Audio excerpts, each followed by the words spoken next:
Sunnatga turmagan odam, peshinga turmagan, uxlab yotgan yo boshqa ish bilan, dunyo ish bilan band bo'lib peshin o'qimagan, asr o'qimagan, shom xufton o'qimayotgan odam bu o'zicha o'z xohishi bilan namoz o'qimayapman deb o'ylamasin kerak.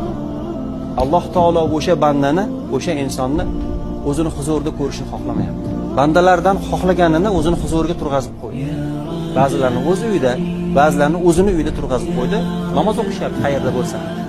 O'ziga sajda qildirib qo'ydi. Lekin ular o'z xohishim bilan gunoh qilib yuribman demasinlar. Alloh taolo o'zi ularni ko'rishni iroda qilmadi, xohlamadi. Shuning uchun ana shuni o'ylab ham odam qo'rqib, "Ya Robbim, mana ham o'zing ko'rishni xohlaganman" deb safta qilgin deb aytishgan.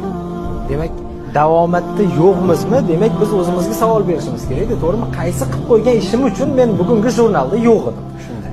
Sunnatga turmagan odam, peshinga turmagan, uxlab yotgan yo boshqa ish bilan, dunyo ish bilan band bo'lib peshin o'qimagan, asr o'qimagan, shom xufton o'qimayotgan odam bu o'zicha o'z xohishi bilan namoz o'qimayapman deb o'ylamasin kerak. Alloh taolo o'sha bandani, o'sha insonni o'zini huzurida ko'rishni xohlamayapti. Bandalardan xohlaganini o'zini huzuriga turg'azib qo'ydi. Ba'zilarini o'z uyida, ba'zilarini o'zini uyida turg'azib qo'ydi. Namoz o'qishyapti qayerda bo'lsa. O'ziga